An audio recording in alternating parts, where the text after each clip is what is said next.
Hey guys, welcome to the Tech Point Africa podcast. My name is Emmanuel. I'm Oluwani Femi. I'm Chingo Zirim. And I'm Bulu. Why is Chingo Zirim? I'm mentioning his name like that. Are you trying to mimic me? I'm trying to mimic Emmanuel. Yeah, Where he started. I'm Emmanuel. And I'm Oluwani Femi.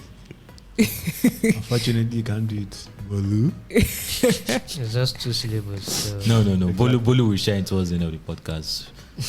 we know how it goes. Yeah. So many things are happening this week, or nothing is happening. Like nothing. Nothing. Yes. Nothing is happening. Are you Seems sure? like it. Be like people don't debut in silence. If you Nobody want to debut in public. guys, if you are building in silence, let us know so that we'll come and celebrate you. Right? How you move from Please help our lives. from 10 customers to 1 million customers in silence. But it seems like people keep dragging people that are building with noise. We keep dragging.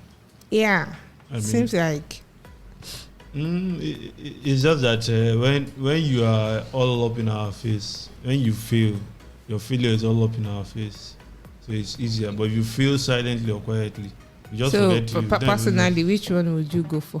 which one I go for. Yes. So I need to be able to. I need to come to a place and then they are like, see that guy, unicorn founder. So for that reason, I'll build in public. But the unwanted attention, the pressure to always have your shit together to the public, Can you imagine? See him behaving like a celebrity already. you know, He's proud. He's proud. Those are things I wouldn't want. So I think building in private building in private would be a better option. In my own opinion, I just feel like if you are building and you are going to make noise about it, make sure you are building and you are sure of what you're doing. Because the kind of noise we are hearing these days is what we call audio noise or audio building. Can you ever be sure? I mean, 9 out of 10 startups has supposedly failed. At least be within sure of many what years. you're doing, not like outright lying when you know that this thing doesn't have a future.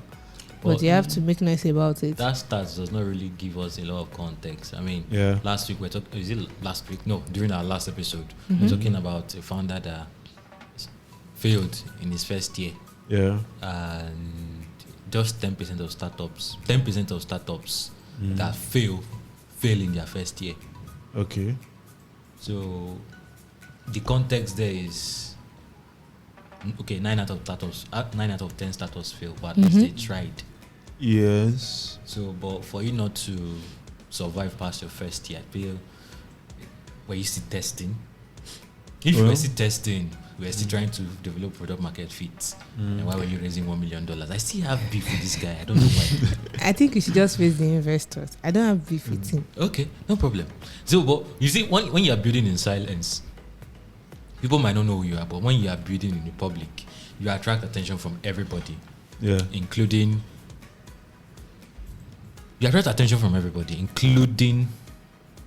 those that are out to get you, Yeah. those that are just curious. They want to see how strong your security system is. But so, call me surprised. I hope that is the right use of the word. But I was really, really surprised when I heard that a group of hackers hacked Shoprite. What are they hacking? Is it something like a big deal? No. So not that. it's I mean, like why? Why bother? There are many companies you could hack. Okay, these people, the news is that a cybercrime gang. I'm very sorry, I'm a bit under the weather. Well, I'm trying not to sniff and disturb your ears, so I'll try to keep this as slow as I can. I'm sorry, indulge me. Gang, right? Cybercrime gang. Oh God, man, why did you do this to me? Cybercrime gang, RansomHouse, right? They informed or they claimed responsibility for a hack that Shoprite complained about, or we say talked about or announced some 2 weeks ago, right? So they claimed responsibility that we're responsible for this hack, right? And yes, you were like, why would anybody want to go and Yeah, they're just doing their thing. Yes, okay. I think I should noise. It seems this particular cybercrime gang is on a roll. Right, just recently, like 2 or 3 days ago, they also claimed responsibility for hacking passwords of employees of AMD. AMD. Yes. The great AMD. Yes. The rival of Intel and Nvidia. Okay, no problem. Are you trying to do so your did they hack the company or did they hack like employees? They hacked the company and got the passwords of their employees. So usually what happens is you hack companies through employees, because instead of attacking this company security head on, you go through the humans in the company who have access to sensitive data.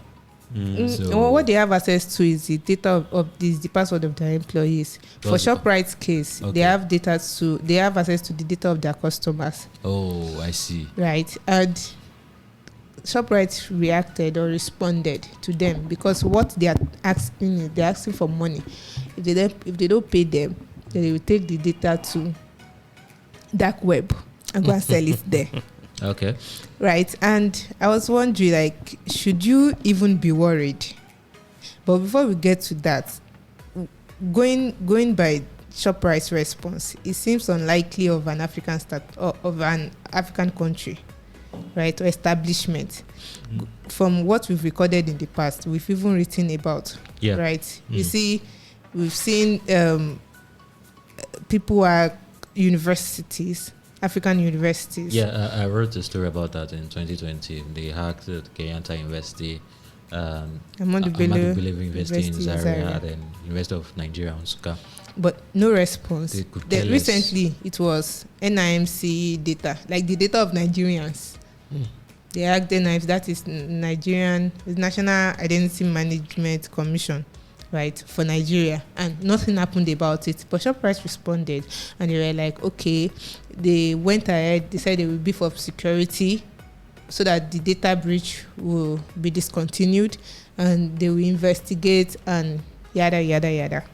Right, it's nice to know that, right? But I quickly spoke with a penetration tester. Is a Pakistani. His name is Tosuf.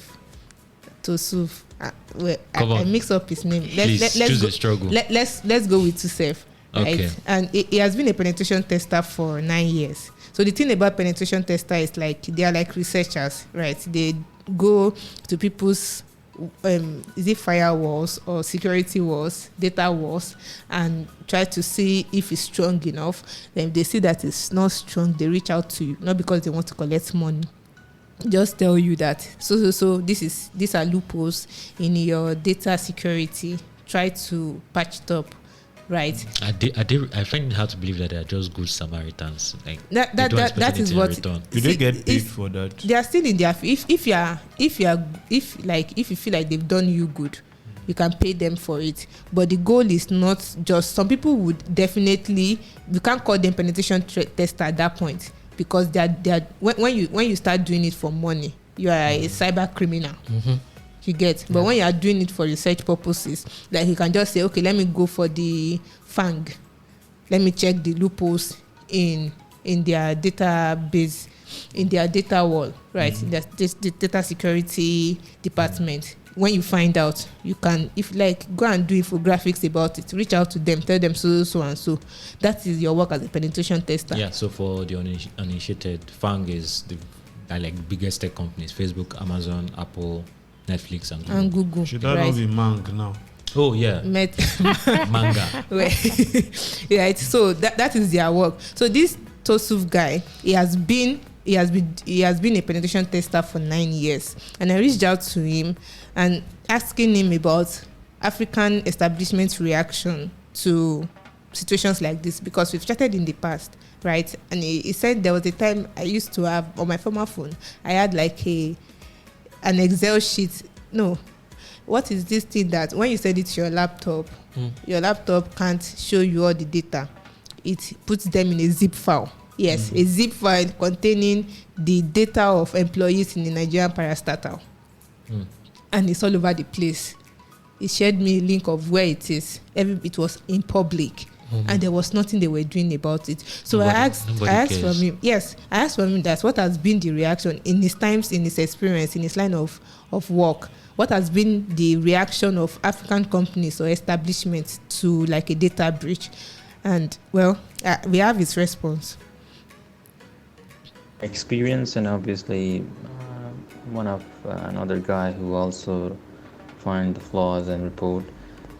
Overall, the African businesses are not much, you can say, responsive to the reporting. So maybe that's why people, even I rarely saw that if they have any bug bounty program.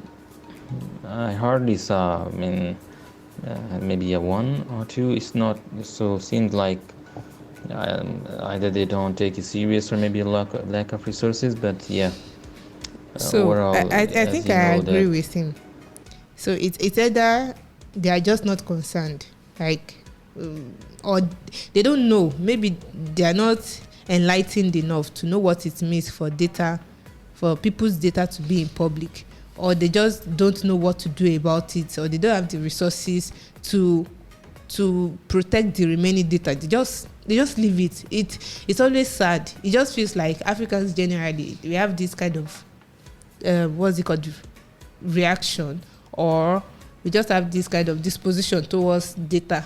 What do they want to use my data for, right? And it got me thinking, and I had to ask Tosuf too that why should you even be bothered about a data breach? Okay. Right. Considering Shoprite's case now, what is the maximum you can get from a data breach of their customers? You can get ID number, right? Because of what they come to buy. Then you can get their pictures and probably their names, right? Then you're like, okay, they don't have my bank details, they don't have my card details. Why should I be worried?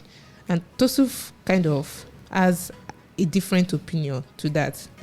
Of course, you should be worried whenever there's a data breach, but it depends. I think your level of worry depends on the kind of data you want. You have with those companies. So let's just hear what he has to say before we start giving our hot takes. Better.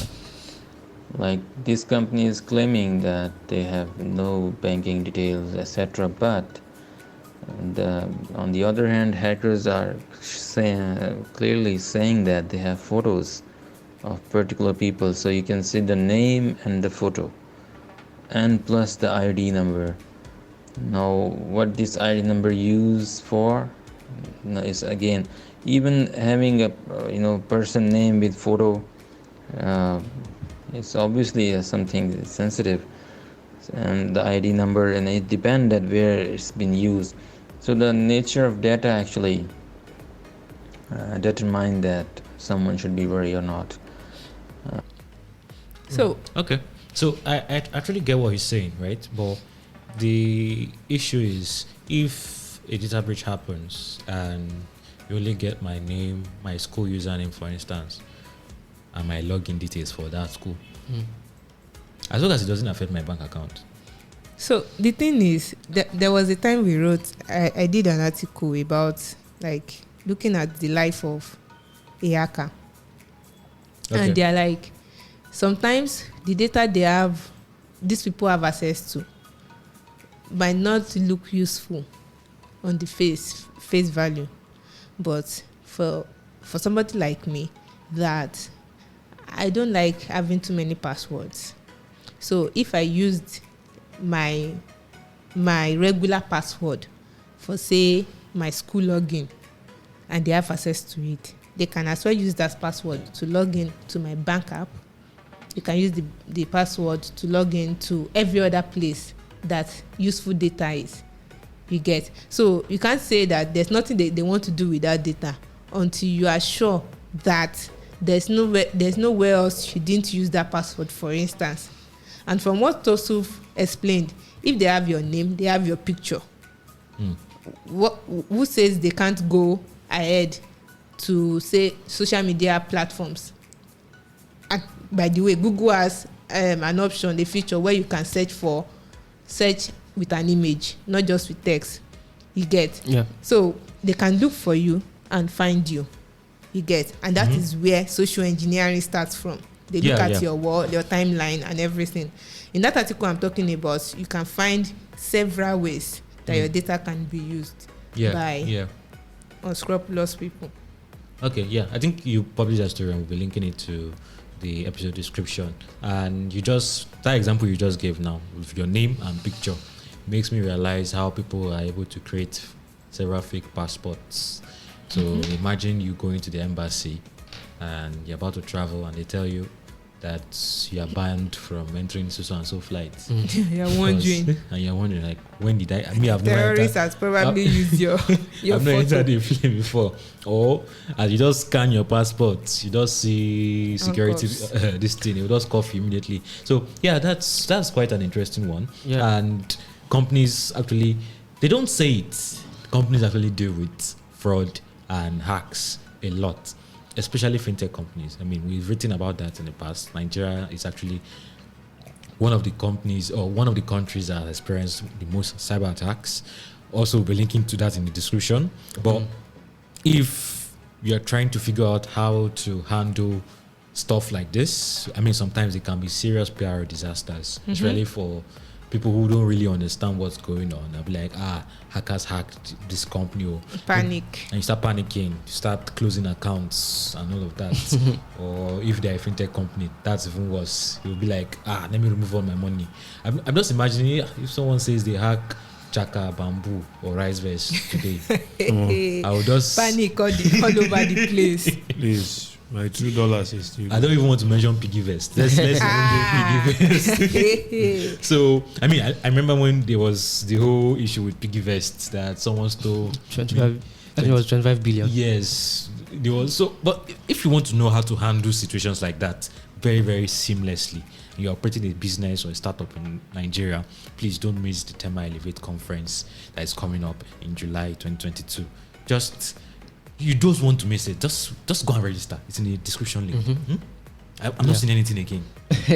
Just go and register, right? Good. So, and I think another thing that is important about that, getting your data that people should realize is it becomes quite important because some data might not be important now, but they might become important later. Say, for example, they get your NIN number.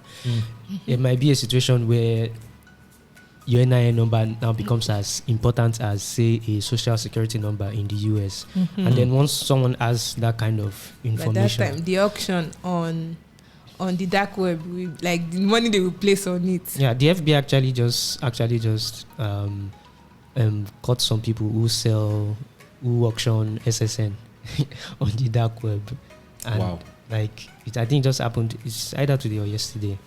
So people should really be more mindful about things like that. Yeah, I think our government should attend Tema Elevate on July 23rd. they need to. They just ignore everything. They will just hear you as a citizen. You are worried. This is my data all over the place. There was a time on the NIMC app that when you input your details, you will just get another person's card. And there was nothing that was said about it. Okay, so on the topic of fraud and fraudsters, MTN, they just launched PSB yesterday. Not literally yesterday, boss. Just at our backyard. No, it's just like just recently. Barack just became Twitter CEO. Then all of a sudden, Elon Musk who wants to buy. So MTN just launched PSB recently, not so long ago. Very, very, very recently. But we understand. Good. They are not complaining of fraud. Bolu, Alpha, you have some gist for us. Yes, so on Monday, Daily Trust reported that MTN's mobile money payment service bank, Momo, filed a lawsuit against 18 Nigerian banks over fraudulent loss of 22 billion naira. So that's like $53.7 million. So in the documents that the suit, MTN is claiming that the funds were actually transferred erroneously, but the banks do not want to refund the money until there's a court order, which is why MTN is filing a suit. is that not the right thing to do? Yes, it's actually the right thing to do. Well, I'm not a lawyer, but yeah, I'm thinking, okay, this was an error. It was not as if they wanted to steal MTN's money. Why not just refund the money? And it feel like you put another person's account number. Yeah, and I saw some people. I don't know how accurate it is, but after the news came out, some people claimed on social media that the banks were able to freeze the accounts that in question. Yes, and some people are saying, like MTN already confirmed that it was erroneous. Some people are of the opinion that it might not actually be, that it's something that they might have a hand in. That some people just decided to run MTN streets. I don't know if you understand that slang. Yeah, but MTN has confirmed that it was erroneous, and now for them to get their money back, there has to be a court order. And I think the story is still a developing story, and we need to know if they will actually get the court order and get their 22 billion naira back. But I think this calls into question the whole mobile money thing in Nigeria. We know it has taken off in other places like Kenya and other East African countries, but it has not really taken off in Nigeria. And now that MTN wants to make it work, this is happening. Is it that mobile money is doomed in Nigeria? Is it that it can never work? It has not even started. It has not even started working. I think it's ready to make that, to come to that conclusion. So after the news broke, a lot of people on Twitter shared experiences and around, especially fintech, their experiences handling fintech transactions. So a lot of people were like, this is something that a lot of fintech startups face on a norm. So according to them, if MTN is facing something like this, then you can imagine what smaller companies, smaller startups with less clout, less experience. Why did you call it clout? Well, clout is not always. MTN is living up to their. Yeah, but that doesn't mean they don't have clout. I mean, clout can't always be negative. But how many startups will even have issues with 18 banks at once? This is not the first time MTN is staging wars with the entire banking system in Nigeria. No, it's not. Well, the last time I remember was because they were not paying the charges for USSD. For USSD. Yes. So, which was valid. What business does a small startup have with five Nigerian banks? Not a lot of business actually. Okay. So imagine just make it clear for us and our audience. Okay. So let me think of so imagine LaserPay, for example. You want to receive payments in crypto, but you also want to be able to fund your crypto wallet, for example. Okay. The way it is, you're funding from a bank to these fintech startups. Yeah. So you definitely have to do business. And maybe because you're living in Nigeria, not all your transactions will be done in crypto. So you want to convert to Naira. That also means you have to interact with these banks. And in such a situation, you have a lot of, there's no guarantee that all their customers will come from 5 banks. In fact, if you go with the way Nigerians behave, you have a main bank, a side bank, then several side banks at the same time. An average customer could have three different accounts.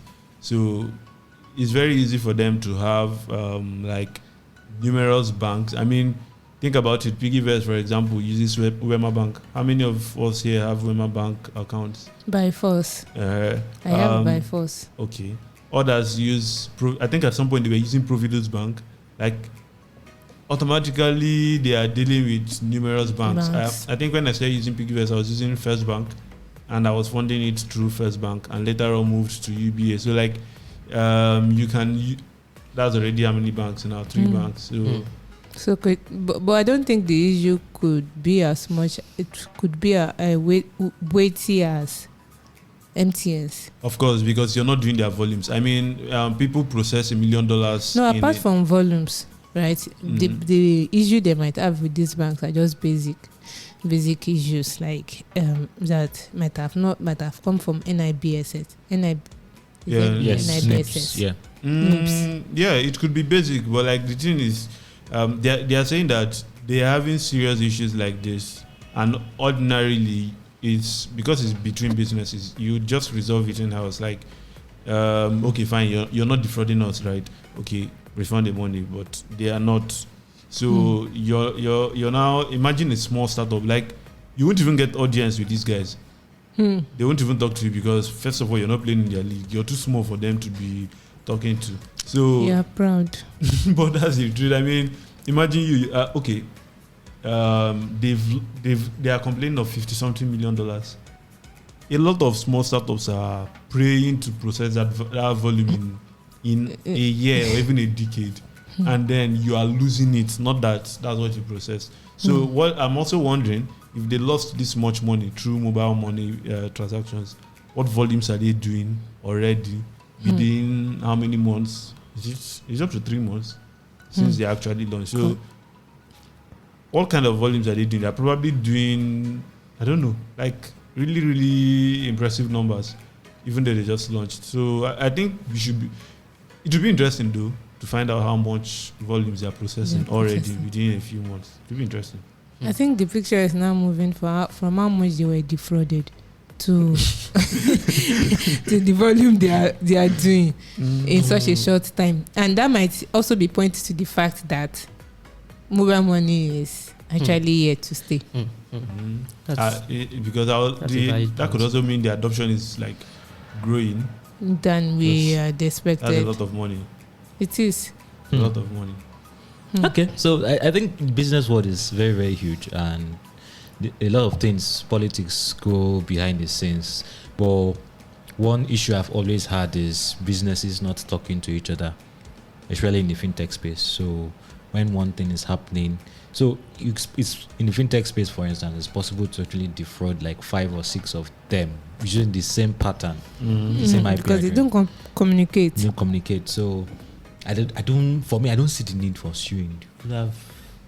You could just talk this out. It's huge. Maybe they've when tried. something choke you, you'll be like, let me shout to somebody can come to my rescue. It's they are lawfully required to actually do that.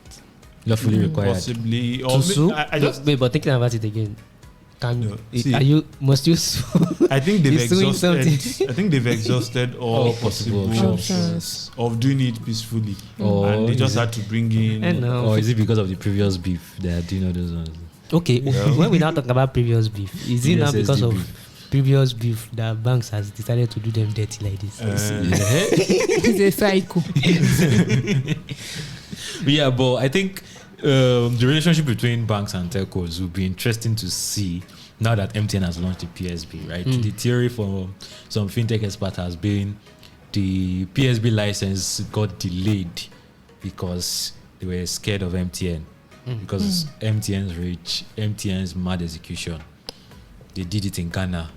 Now the Ghanaian government was trying to break MTN up so that that monopoly will reduce. So in Nigeria, they successfully done it in such a way that MTN does not really have a monopoly of the telecom space, even though they're the biggest. But of course, if MTN misbehaves, you have Airtel. You have... Okay. Don't mention Glue. I don't even know what to mention. But yeah, you have options. You have options, yes. Yes, you have up to 4 options. Lol. So the whole dynamics in the coming months, I'm waiting for the drama. Trust me, this is me saying this. This is not the last drama you're going to see between MTN and banks. True. Definitely. We're going to see another one this year before next year. Are you prophesying? No, I'm not prophesying. I'm just making educated guesses. Nice one. Yeah. That's how we roll. Okay, so it's been an interesting one. Do you guys any more comments? Do you have advices for MTN and the banks? Advice for them to give peace a chance. Get me as a lead negotiator. I'll help you just for a fee. Okay, I have another advice for them. Okay. Don't go with Chingozinu's advice. You worsen your situation. I pity you. Oh yeah.